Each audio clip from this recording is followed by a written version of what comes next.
अस्सलामुअलैकुम वरहमतुल्लाहि वबरकातुहू। कल के सबक में हमने बात की थी, परसों के सबक में अलिफ़ की बात की थी, कल के सबक में बे की बात की थी। ठीक है, और आज हम दाल की बात करने वाले हैं। देखिए, ये मैंने कुछ हरूफ लिख के रखे हैं, आपको सबक में लिख देते हैं किस तरह से लिखना है। देखें, दाल, लकीर, ये लकीर है और ये लकीर है। पहले हमें इसका हिस्सा कर लेना है, इसके बीच की लकीर कर लेना है। ठीक है, अब इसको दो हिस्से में बांट दिया, अब इसका और इसका एक हिस्सा करना है, इसके दो हिस्से करना है। इसका बीच का ये आया, तो यहाँ से मुझे दाल शुरू करना है और यहाँ तक लाके फिर इधर मोड़ देना है। ये हो गई दाल, और यहीं से सारे हरूफ बनेंगे, इसका ध्यान रखें। ठीक है, कितने नीचे से,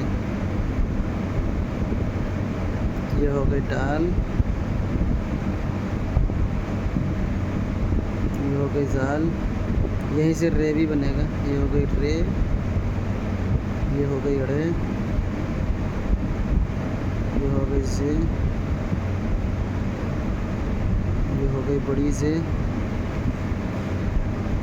अब आप लोग कहेंगे कि दाल तो अलग है, रे अलग है, तो मैं आप लोगों को बता दूं।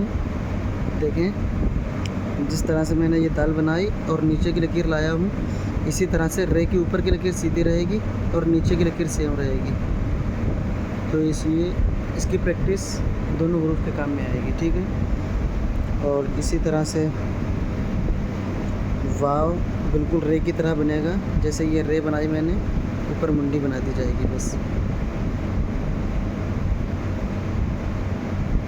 ठीक है, और ये जो हे बनाते हैं, ये भी दाल की तरह बनाएंगे, बस यहाँ तक दाल आएगी, आगे लकीर बड़ी कर देंगे। देखें इस तरह से।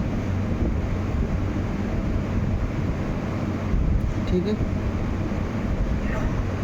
ये आपका आज का सबक रहेगा, इसको लिखें और जितना ज़्यादा हो सके उतना ज़्यादा अपनी बहनों को फोकस करें और उनको सबको लिखने के लिए बोला करें। ठीक है, अल्लाह हाफिज़।